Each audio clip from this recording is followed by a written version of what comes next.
سر ماں باپ کے حوالے سے ایک سوال ہے، سورہ بنی اسرائیل کی آیت جس میں ماں باپ کو اف تک نہ کہنے کا حکم ہے۔ اب آج کل کے حالات میں میرے سے بھی ہوا ہے یہ کہ والدین سے ہم کہتے ہیں کہ آپ چپ کر کے بیٹھ جائیں، آپ کو نہیں پتا، آپ اس معاملے میں نہ بولیں، تو کیا یہ بھی استغفر اللہ توب الیہ، اللہ تعالیٰ معاف کرے، یہ کبھی بھی الفاظ نہیں استعمال کرنے چاہیے ماں باپ کے لیے۔ اچھا سوال کریں آپ پورا۔ سوال یہی ہے کہ کیا یہ ایسا کہنا بھی ان آیات کی خلاف ورزی ہے؟ سرکار یہ سب سے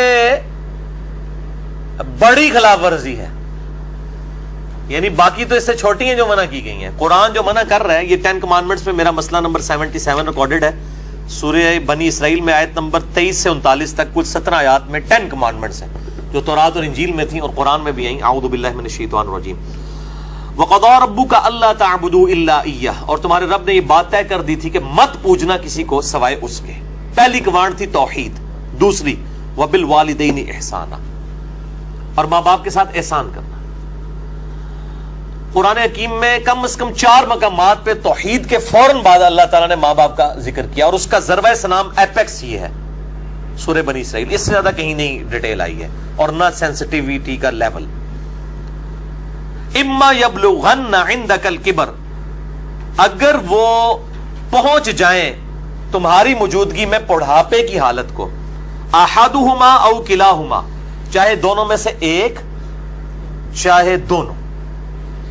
وہ صحیح مسلم میں حدیث ہے، آپ صلی اللہ علیہ وآلہ وسلم نے فرمایا کہ برباد ہو جائے وہ شخص جس کو ماں باپ دونوں یا دونوں میں سے کوئی ایک بڑھاپے کی حالت میں ملے اور ان کی خدمت کر کے جنت نہ کما سکے۔ یہ صحیح مسلم میں ہے، مسلم میں تو اتنی ہی ہے، لیکن ترمذی کے اندر اور مستدرک للحاکم میں وہ بڑی ڈیٹیل حدیث ہے کہ آپ صلی اللہ علیہ وآلہ وسلم 3 سیڑھیاں چڑھے، پہلی سیڑھی پہ فرمایا آمین، پھر دوسری پہ آمین، پھر تیسری پہ آمین۔ پوچھا گیا تو آپ فرمایا کہ جبرائیل علیہ السلام آئے تھے، انہوں نے کہا کہ آپ اللہ کے رسول صلی اللہ علیہ وآلہ وسلم میری دعا پہ آمین کہیں کہ برباد ہو جائے وہ شخص جس کے سامنے آپ کا ذکر ہو اور وہ آپ پر درود شریف نہ پڑھے، اللہم صلی علی محمد وعلی آل محمد۔ تو میں نے کہا آمین۔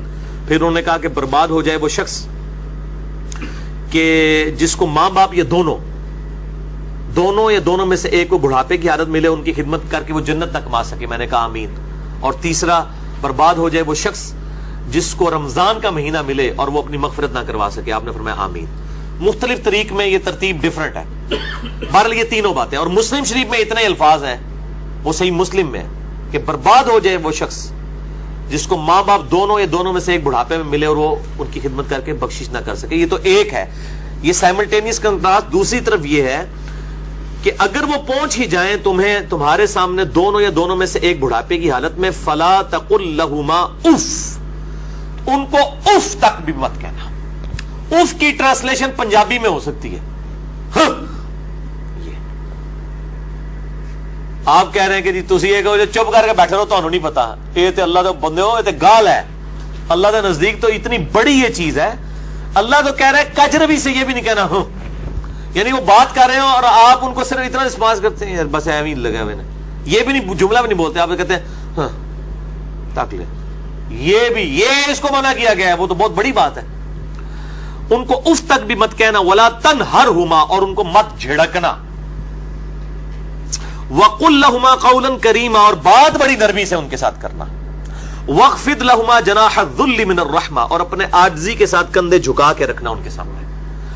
یعنی آپ غیر اللہ کے سامنے جھک نہیں سکتے اتنا کہ آپ کے ہاتھ گھٹنوں تک لگ جائیں، ماں باپ کے سامنے بھی آپ اتنا جھکیں کہ ہاتھ گھٹنوں تک نہ لگیں، یعنی حالت رکوع نہ بنے، اس سے پہلے یعنی آپ نے ایسے ان کے سامنے رہنا، جی ابا جی، جی امی جی، اس طرح اپنے عاجزی کے ساتھ کندھے جھکا کے رکھنا۔ وقل رب ارحمہما کما ربیانی صغیرا، اور ان کے لیے دعا کرنا ہے رب ان دونوں پر رحم فرما جس طرح بچپن میں انہوں نے مجھے رحم کر کے پالا تھا۔ اور یہ وجہ بھی بتا دی کہ بچپن میں چونکہ انہوں نے پالا ہوا ہے، سب سے لاچار انسان کا بچہ ہے۔ بلی کے بچے کو آپ اس ٹیبل پہ رکھ دیں نیچے نہیں گرے گا، اور انسان کا آپ سال کا بچہ بھی رکھ دینا، وہ اگر کروٹ لیتا ہے تو گر پڑے گا، اس کو نہیں عقل کہ میں نے نیچے گرنا ہے یا نہیں گرنا، اتنا لاچار ہے انسان۔ اسی لیے انسان کے ماں باپ کو اتنا حق دیا گیا، چاہے وہ مشرک ہی کیوں نہ ہو، دنیاوی معاملے میں ان کے ساتھ معروف طریقے سے چلنا ہے۔ یہ حضرت لقمان کی جو نصیحت ہے، میرا بھی وہ لیکچر بھی ریکارڈ ہوا ہے، مسئلہ 176 میں نے بتایا۔ ربکم اعلم بما فی نفوسکم، یہ آپ کی بات کا جواب آ رہا ہے، تمہارا رب خوب جانتا ہے جو تمہارے جی میں ہے۔ ان تکونوا صالحین، اگر تم نیکوکار ہو، اچھے ہو، یعنی تمہاری عادت نہیں ہے بدتمیزی کرنے کی، کبھی کبھار کوئی تھوڑا سا سکپ آف لینگویج یا سلپ آف ٹنگ ہو جاتی ہے، فَإِنَّهُ كَانَ لِلْأَوَّابِينَ غَفُورًا، تو پھر بے شک اللہ تعالیٰ توبہ کرنے والوں کی توبہ کو قبول کرتا ہے. یعنی عادی مجرم نہ ہو. ان تکونوا صالحین، اگر تم عادی مجرم نہیں ہو، عام حالت میں تمہارا بڑا اچھا ایٹیچیوڈ ہے، کبھی کوئی اسٹیٹ آف مائنڈ ایسی تھی کہ کوئی بات غلط نکل گئی، فوراً توبہ کرو. توبہ اللہ سے بھی کرنی ہے، ان سے بھی معافی مانگنی ہے، اللہ تعالیٰ معاف کر دے گا. لیکن یہ معاملہ بہت سینسٹیو ہے نا جی. اب دیکھیں کہ ہم دنیاوی معاملات میں بھی، یعنی سوئی گیس کی وجہ سے آپ کو پتا ہے کتنے لوگ ہیں جن کے ساتھ ایشو بنتے ہیں. ہم کتنے وہمیوں کی طرح رات کو چیک کرتے ہیں، یار کوئی یعنی کوئی کہیں پہ پائلٹ کھلا نہ رہ جائے، یا ہیٹر جلتا ہوا نہ چھوڑ دیں پیچھے سے، وہ اگر لوڈ شیڈنگ ہوئی اور پھر گیس آئی تو آپ پتہ کتنے لوگ ہر سال مرتے ہیں. تو کتنی احتیاط کی جاتی ہے. چھوٹے بچوں کے سامنے ماچس لائٹر نہیں رکھا جاتا، تو احتیاط کرتے ہیں. تو آپ دیکھیں اس طرح کے اگر آپ احتیاط ماں باپ کے بارے میں کر رہے ہیں تو شاید سالوں میں کبھی ایک دفعہ ہو، لیکن ہر ہفتے ہی جھڑپ ہو جاتی ہے، یا جب معاملہ ہوتا ہے تب جھڑپ ہو جاتی ہے، تو اس کا مطلب ہے ان تکونوا صالحین نہیں ہے آپ، لہذا آپ کی توبہ بھی کوئی قبول نہیں ہے. توبہ بھی نہیں ہے جب تک کہ ماں باپ صحیح طریقے سے معاف نہ کریں اور اپنی روش صحیح نہ کر لی جائے.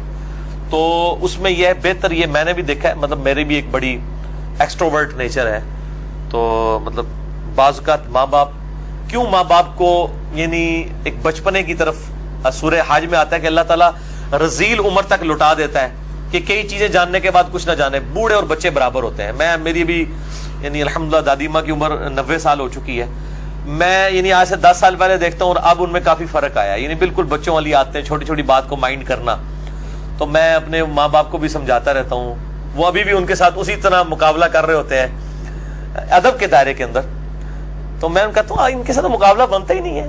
جیسے چھوٹا بچہ تو آپ کو 5 دفعہ پوچھے گا کہ بابا یہ کیا ہے، تو آپ بتائیں گے پیار سے، پھر اس کی بھی آگے سے وہ کیڑے نکالے گا. تو اب وہ کئی بار بھول جاتی ہیں، مجھ سے بار بار پوچھ رہی ہوتی ہیں، تو میرے سامنے یہ آیات ہوتی ہیں نا، تو میں وہ 10 دفعہ ایک بات اگر مجھ سے پوچھتی ہیں نا تو میں 10 بار جواب دیتا ہوں. میں یہ نہیں کہتا میں تو کل بھی دسیا سی، کیونکہ ظاہر ہے کہ اس عمر میں پہنچ کے رذیل عمر میں یہی کچھ ہو جاتا ہے.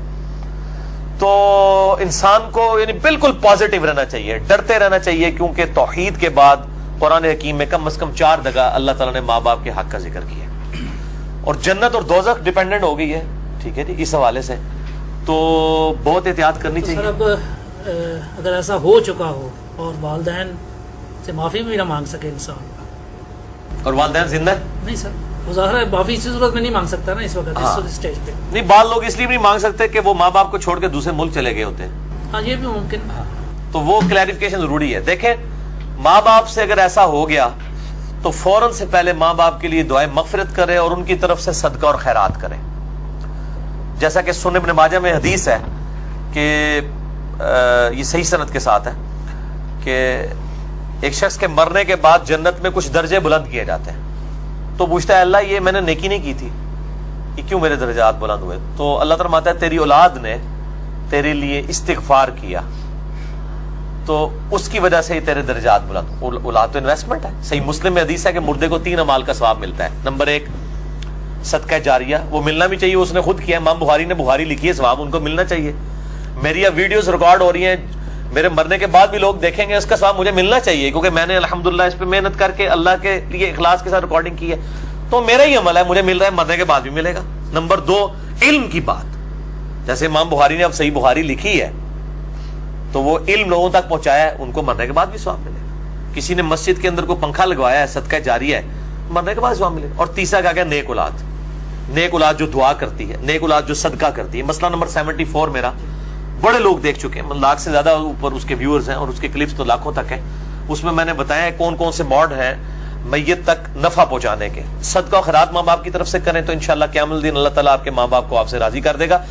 جب ان کو مرنے کے بعد آپ کی دعاؤں سے نفع ملے گا تو بڑے خوش ہوں گے کہ ہمارے بچوں نے ہمیں مرنے کے بعد یاد رکھا، اور آپ کی دعاؤں کی برکت سے اگر وہ مشکل میں ہے مرنے کے بعد خدا نہ خواستہ اور وہ آسانی میں آ جاتے ہیں، اور اگر وہ آسانی میں ہے تو اس سے زیادہ آسانی میں چلے جاتے ہیں، تو وہ خود بخود آٹومیٹکلی خوش ہوں گے کہ میرے پتر نے میرے واسطے کیتا ہے، تو اللہ تعالیٰ ان کو راضی کر دے گا. اور ایک دوسری حدیث جو ابو داؤد میں ہے کہ ماں باپ اگر مر جائیں تو ماں باپ کے قریبی رشتہ داروں کے ساتھ اس نے سلوک کرو، ماں مر گئی ہے خالہ کے ساتھ اس نے سلوک کرو، باپ مر گیا تو چچا اور تایا کے ساتھ اس نے سلوک کرو، ایکویلنٹ وہ بھی چیز ان کے لیے آرام کا باعث ہے. اور دعا کریں، یہ جو دعا میں نے پڑھی ہے رب ارحمہما، اے رب ان دونوں پر رحم فرما، کما ربیانی صغیرا، اے اللہ جب میں بچپن میں چھوٹا بچہ تھا جس طرح انہوں نے مجھ پر رحم کیا تو بھی ان پر رحم فرما. یہ آپ تشہد میں دعا لازم کریں، ہم تو مانگتے ہیں چاہے ماں باپ زندہ ہیں مر چکے ہیں، دونوں صورتوں میں ماں باپ کے لیے دعا کرنی.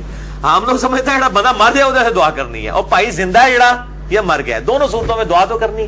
دعا کی ضرورت تو زندوں کو زیادہ ہے، اس لیے کہ مرنے والے تو چلے مر گیا، زندے بندے جو ہے وہ اس کے پاس تو چانس ہے کہ وہ اللہ کی طرف لوٹ آئے اور وہ گمراہی کا راستہ چھوڑ کے اچھائی کا راستہ، اور اگر اچھائی کے راستے پہ تو استقامت اختیار کریں تو دعا کرنی چاہیے. اور یہ دعا ضرور کرنی چاہیے، اللہم اہدنا الصراط المستقیم صراط الذین انعمت علیہم غیر المغضوب علیہم ولا الضالین، آمین.